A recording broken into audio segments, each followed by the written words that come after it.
우리 같이 한번 따라해 보실래요? 성경은 나의 이야기다. 할렐루야. 하나님의 말씀이, 물론 주인공은 누구시죠? 예수님이 주인공이에요. 그러니까 성경은 예수님의 이야기지만 또 예수님이 나를 만나 주시는 그런 이야기인 줄로 믿습니다. 그래서 성경은 나의 이야기도 되는 거죠. 상처 많은 인생. 누구죠? 사마리아 여인이죠. 사마리아 여인이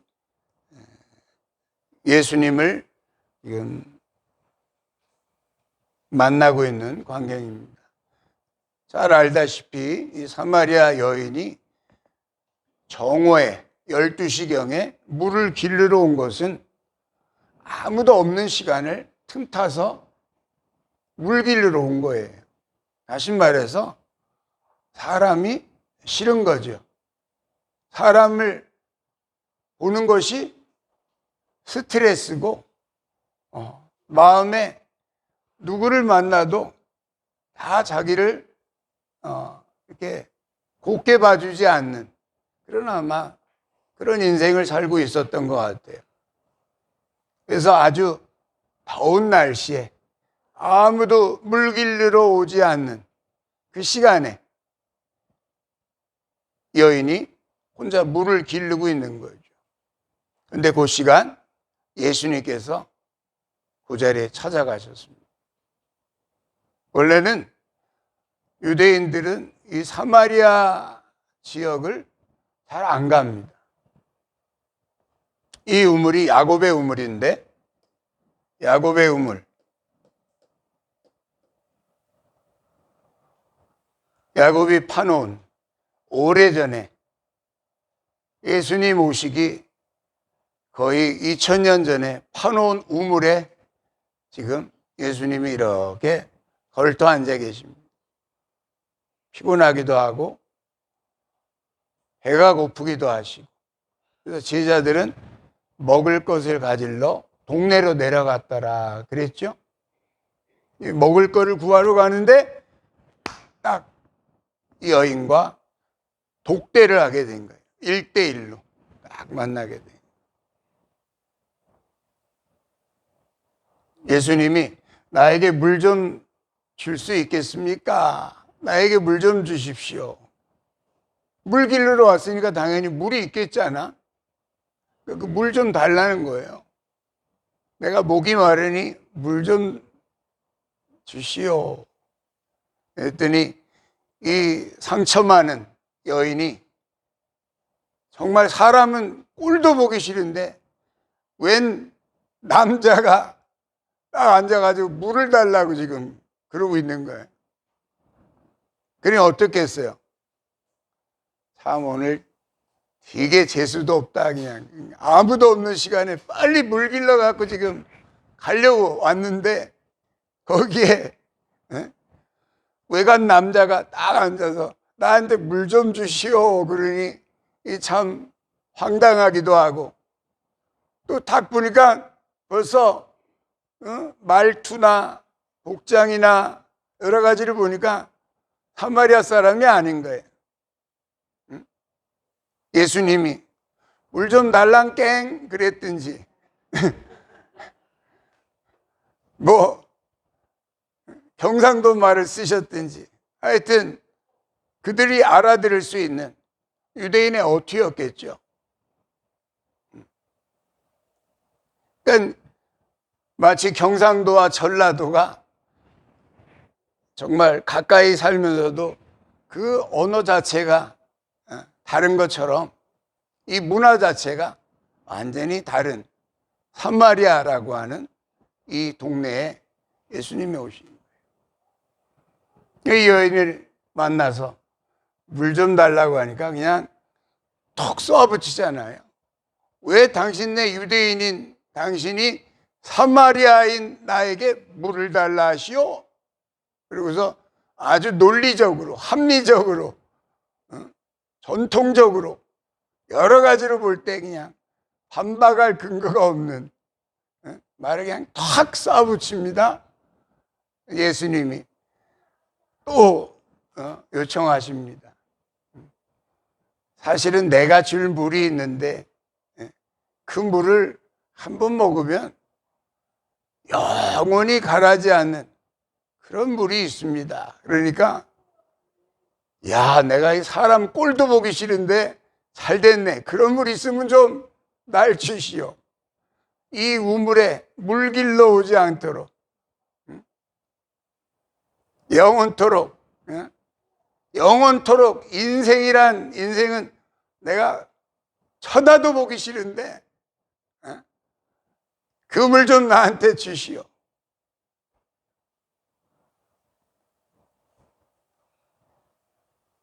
주님이 말씀하십니다. 여인에게 주님이 그 물을 통해서 당신이 하고 싶으신 말씀들을 지금 이렇게 나누고 있는 거죠. 여기서 6월 달의 주제가 뭐예요? 주인을 만난 물. 주인을 만난 물. 지금 이 사마리아 여자가 지금 진짜 남편을 만나고 있는 거예요. 당신 남편이 있습니까? 남편을 좀 데려오시오. 그러니까 나는 남편이 없습니다. 당신 말이 옳습니다. 당신에게 남편 5이 있었지요. 지금 있는 남편도 당신 남편이 아닙니다.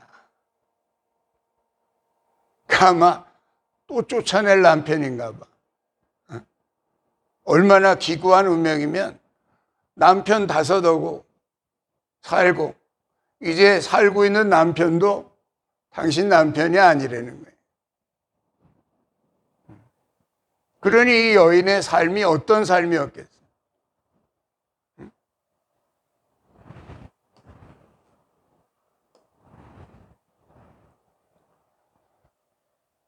그런데 하나님은 바로 그런 상처 많은 인생을 안 본 것처럼 그렇게 지나가지 않고 그 여인을 똑바로 가서 만나주시는 하나님인 줄로 믿습니다. 하나님이 이 외로운 여인을 만나주신 거예요. 정말 의지할 것 없는 그런, 어떻게 보면 남편들은 많이 있었지만 하나도 나를 사랑하는 남편이 없고 다 나를 이용해 먹고 도망가는, 그리고 내빼는 그런 남편들만 만난 거죠. 예수님께서 말씀하십니다.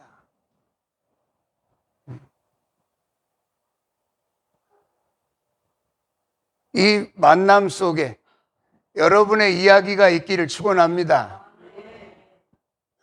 성경을 읽으면서 아이고 참 불쌍한 여인도 다 있네 하고 지나갈 게 아니라 이 외로운 여인이, 이 상처 많은 여인이 바로 나가 아닌가, 나의 이야기가 아닌가. 성경의 모든 이야기는 나의 이야기, 성경의 이야기를 자기의 이야기로 이해하게 될 때 거기서 예수님을 만나게 되는 그런 축복을 누리게 될 줄로 믿습니다. 성경 말씀을 오래 들어도 다 남의 얘기로 들으면 하나도 내 얘기가 없으면 예수님을 만나는 그 접촉점이 없는 거예요. 그런데 요즘 새벽마다 요한복음을 한 장 한 장씩 하고 있잖아요.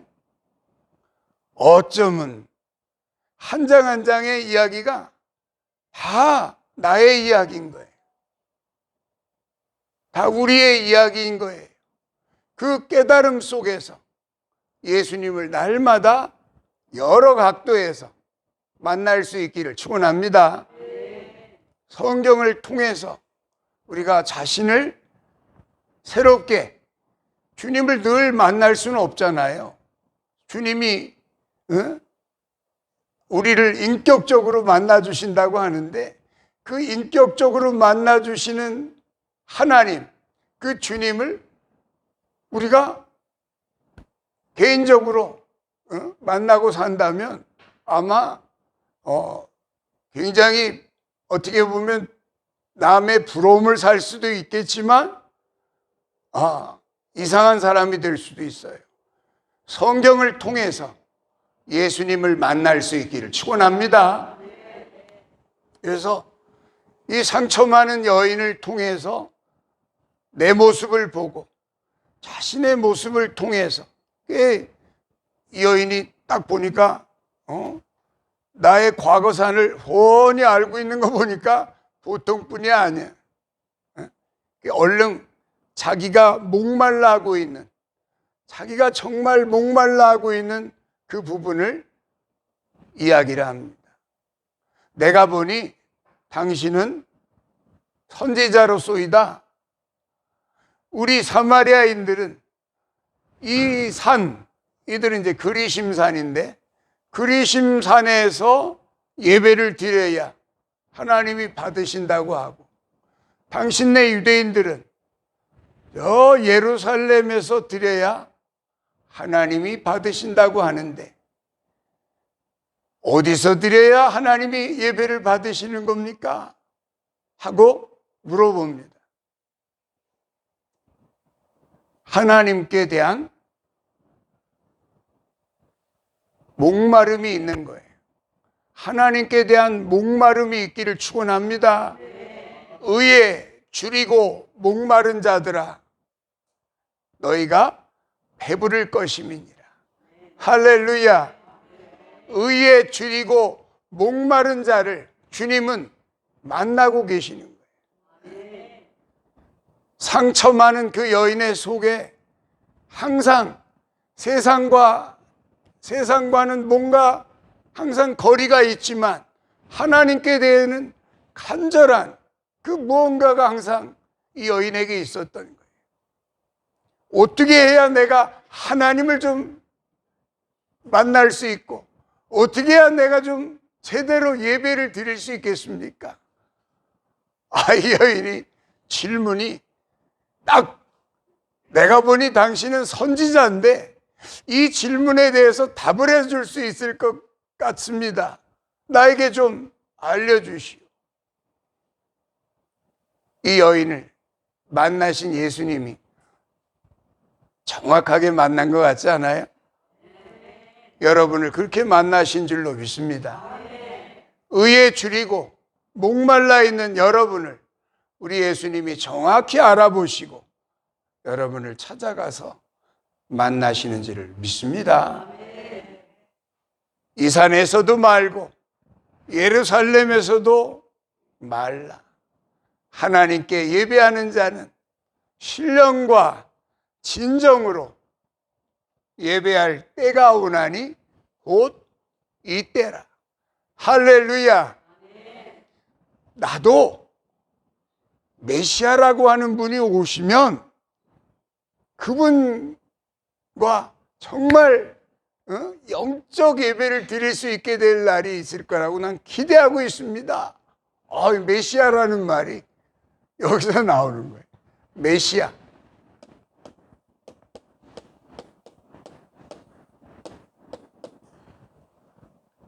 그리스도라고 하는 분이 올 것을 저는 알고 있습니다.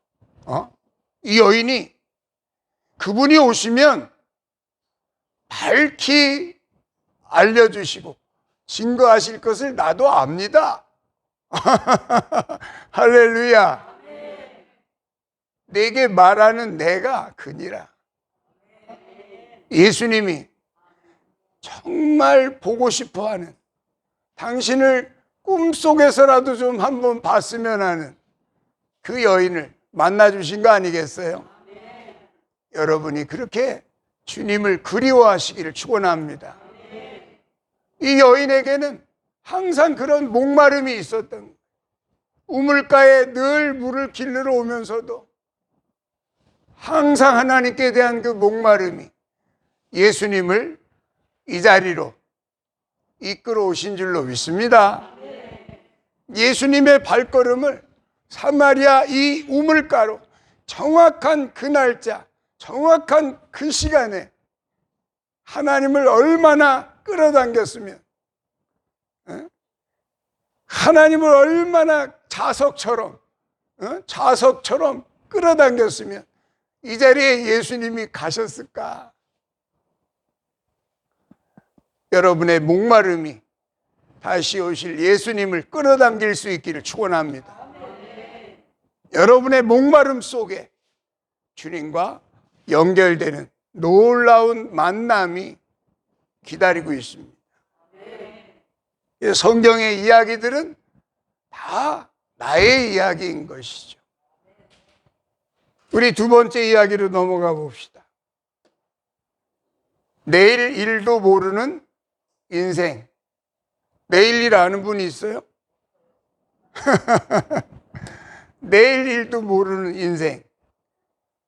태어날 때부터 소경인 한 사람의 이야기가 요한복음 9장에 전장에 걸쳐서 처음부터 끝까지 나옵니다. 태어날 때부터 소경이에요. 딱 보더니 제자들이 뭐라 그래요? 저 사람이 저렇게 난 것이 저의 죄입니까? 저 부모의 죄입니까? 사람의 의식은 다 그런가 봐. 뭔가 안 좋은 일이 있고 뭔가 불구자를 보면, 장애자를 보면 뭔가 죄 때문에 저런 거 아닌가 이렇게 생각하는. 근데 예수님이 그렇게 말씀하시지 않았어요. 저의 부모의 죄 때문에 그런 거야. 그랬으면 이거 참 부모들은 이게 난리 난다.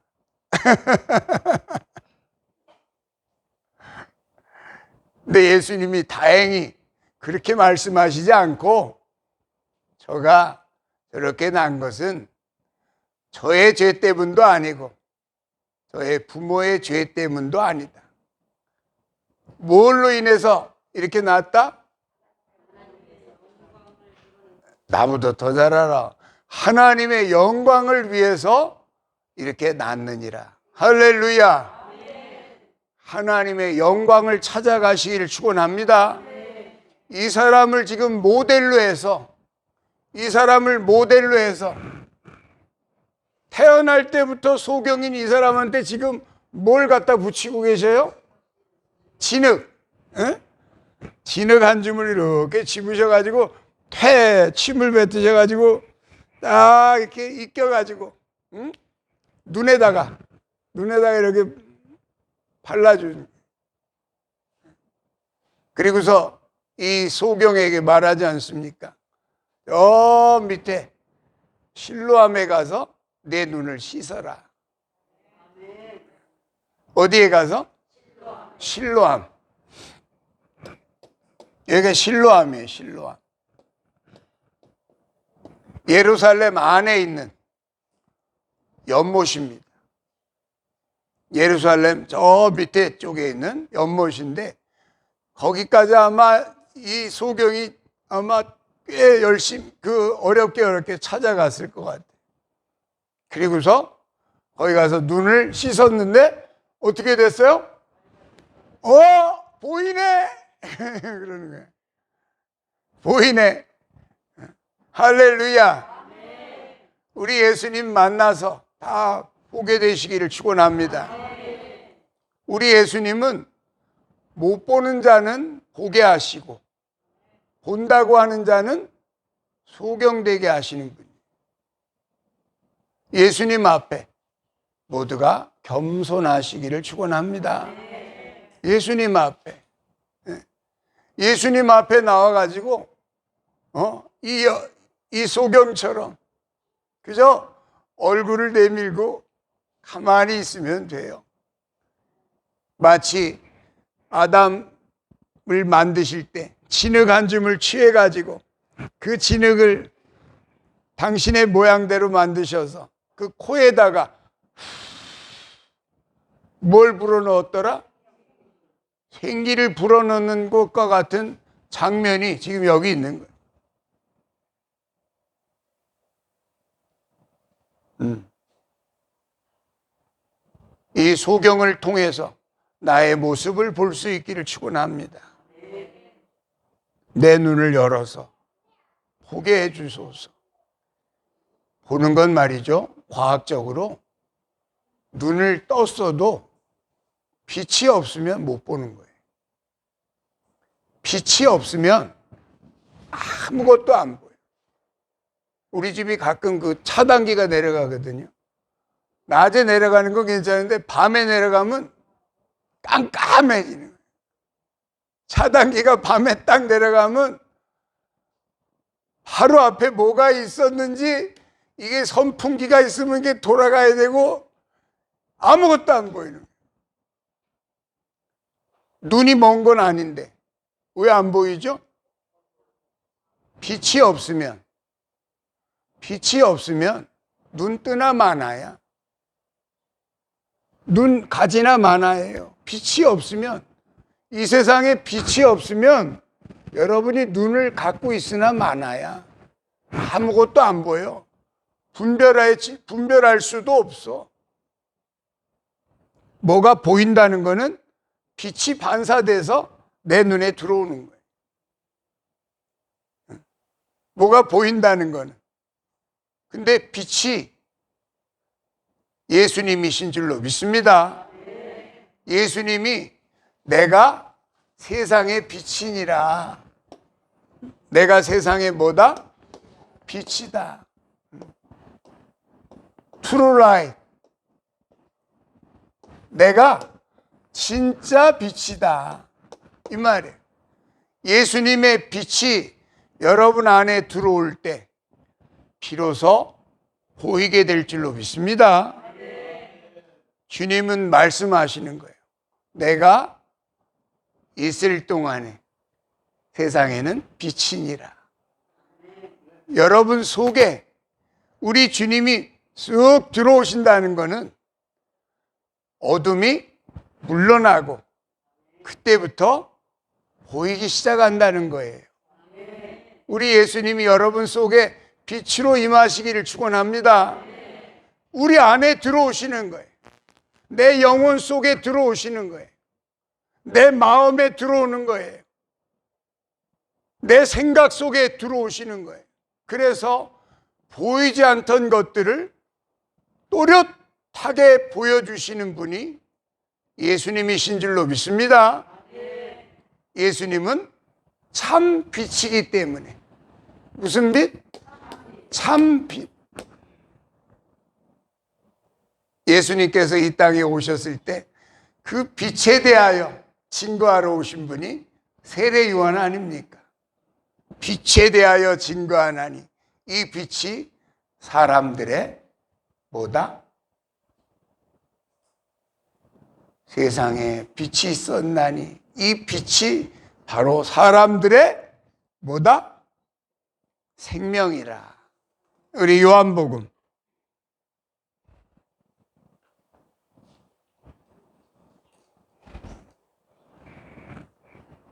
요한복음 1장 말씀 한번 읽어봅시다.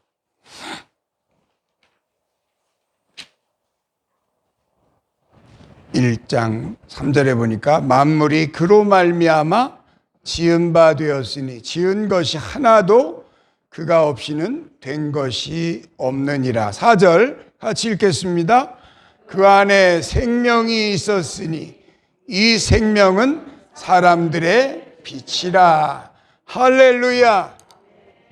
이 빛이 빛인 줄 알았더니 바로 뭐다? 생명이다 이 말이에요. 생명을 얻기를 축원합니다.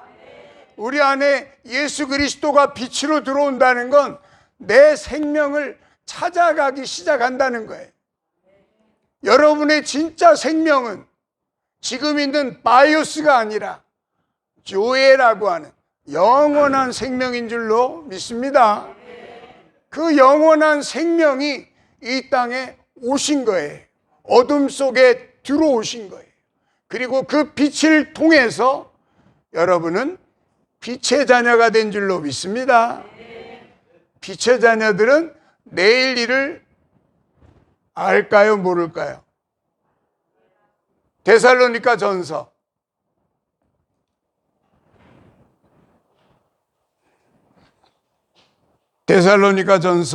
5장 4절 말씀 열어보세요.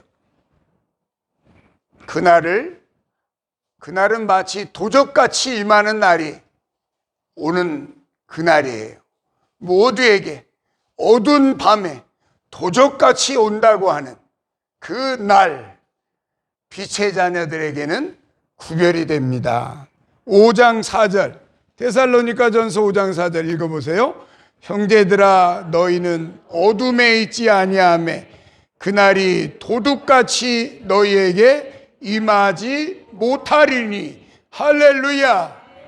너희는 다 빛의 아들이요 낮의 아들이기 때문이니라. 할렐루야. 여러분 속에 그 빛이 있기를 축원합니다. 그날을 알아볼 수 있는 것은 모두에게 도적같이 임한다 할지라도 빛이 들어와 있는 빛의 자녀들에게는 그날이 알게 임하는 줄로 믿습니다. 그래서 이 빛이 중요한 거예요. 이 이야기가 옛날 그 태어날 때부터 소경인 이 청년의 이야기가 아니라 여러분의 이야기가 되기를 축원합니다. 마지막으로 해드릴 이야기가 오늘 무덤 속에서 나오는 한 인생의 이야기. 누구죠? 나사로. 나사로야 나오라.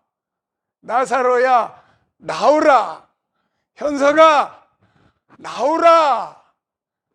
박찬우 나와라. 우리 주님이 부르시는 줄로 믿습니다. 그게 여기 나왔잖아. 에? 나왔잖아. 어둠에 있지 말고 나와라 그러시는 거예요. 성경에 보면 그렇게 불러내신 거예요. 이사야서 49장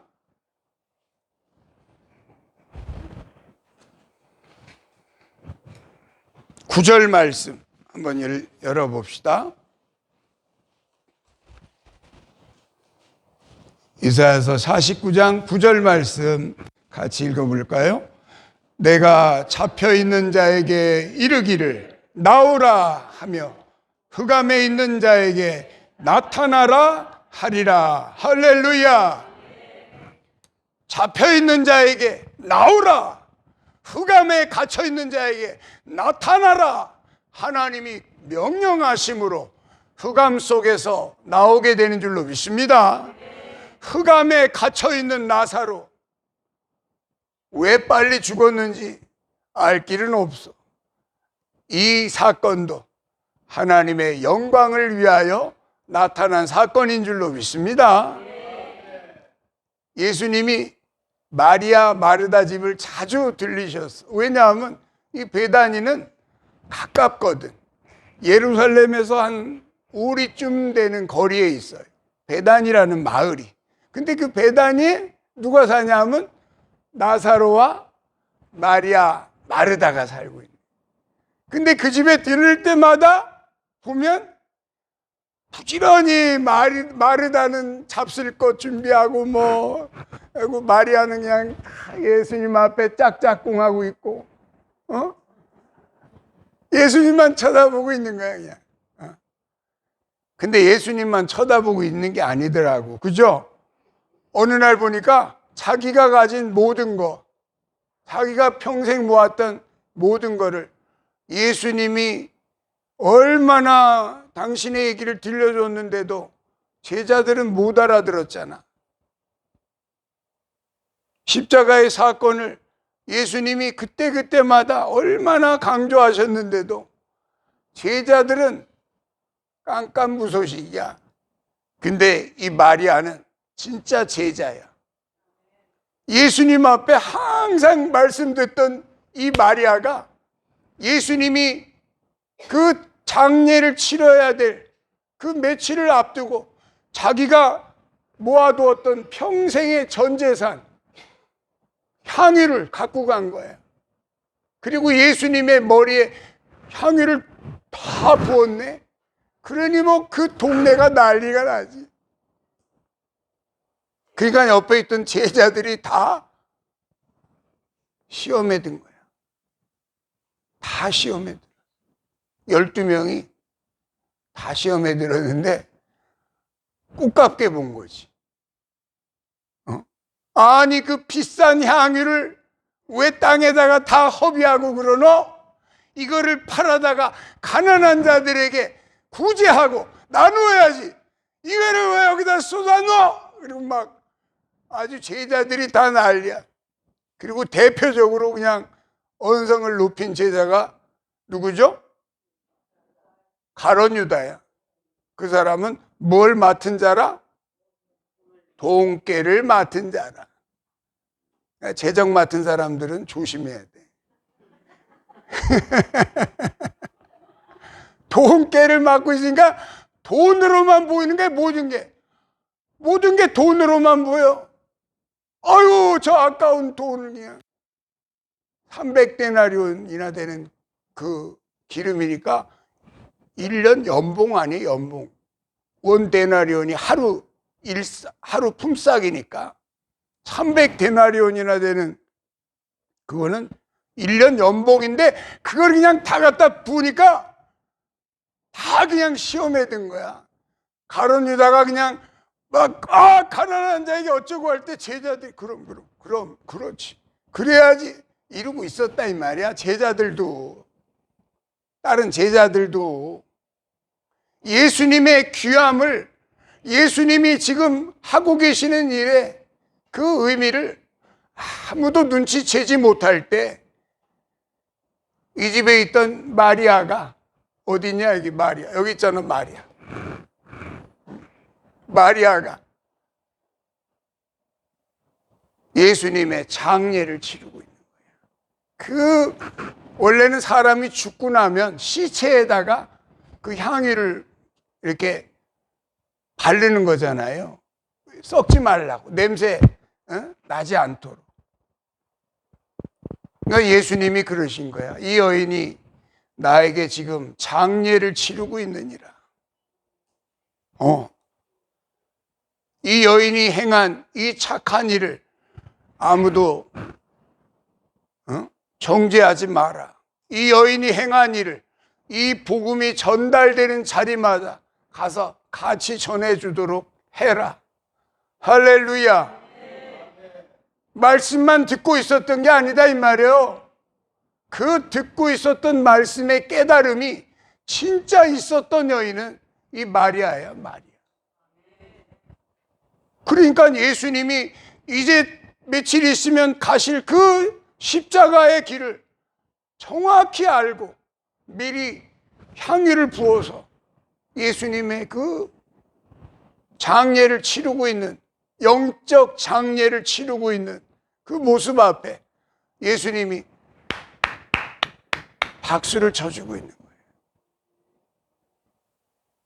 근데 3년 6개월이나 옆에서 따라다니던 제자들은 왜 그걸 몰랐을까?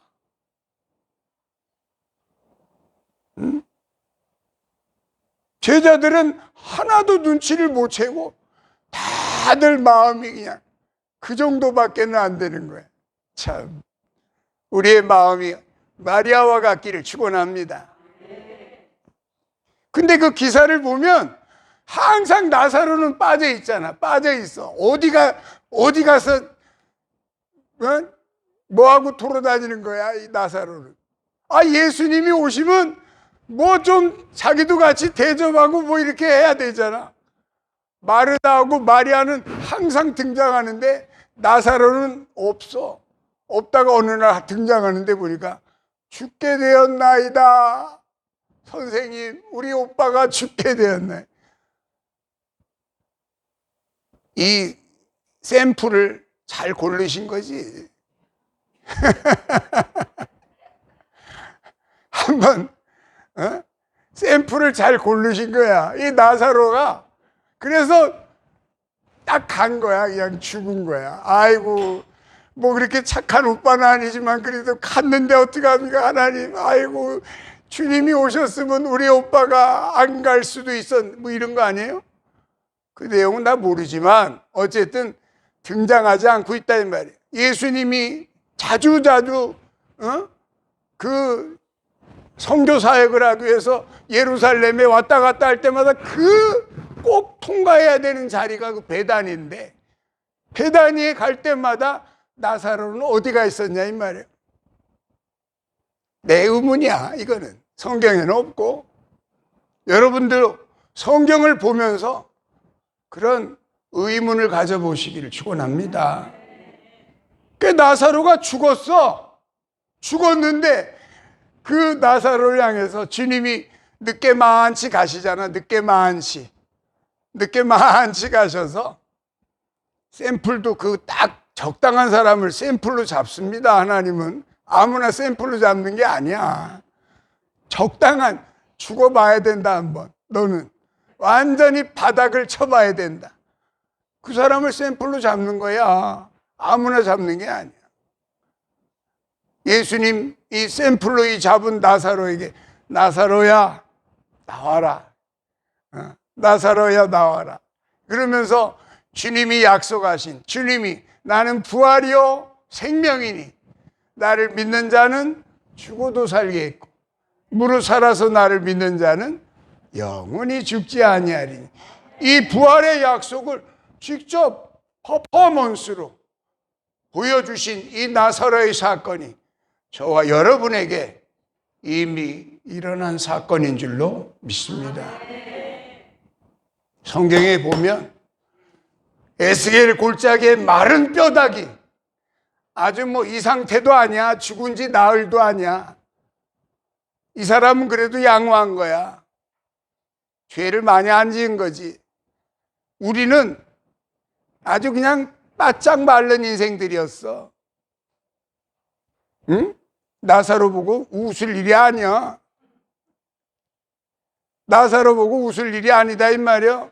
우리는, 몰라 여러분은 아닌지 몰라도 나는 그랬어. 나는 에스겔 골짜기에 마른 뼈다귀였어. 아주 말라도 심히 말라버린, 아무것도 붙어있지 않는 그 뼈다귀를 향해서 인자가 태어날 때 뼈와 뼈가 붙고 힘줄이 생기고 가죽이 생기고 그 위에 하나님이 생기를 불어넣어서 이렇게 사람 만들어 놓은 거예요. 여러분들, 하나님께서 이미 허물로 죽었던 우리를 다시 살리신 줄로 믿습니다. 나사로에게 일어난 이 사건이 나사로에게만 일어난 사건이 아니라 우리에게 일어난 사건이고 우리가 나가야 될 길인 줄로 믿습니다. 하나님 안에서 모든 성경의 말씀들이 나를 향한 말씀이고 구원을 향하여 날마다 지혜를 얻으라고, 이 말씀을 들으면서 날마다 지혜로워지라고 성경 말씀이 기록되어 있으니까 이 말씀들을 통해서 지혜롭고 또 지혜로워지는 우리 모두가 되시기를 예수님의 이름으로 축복합니다. 말씀을 마칩니다.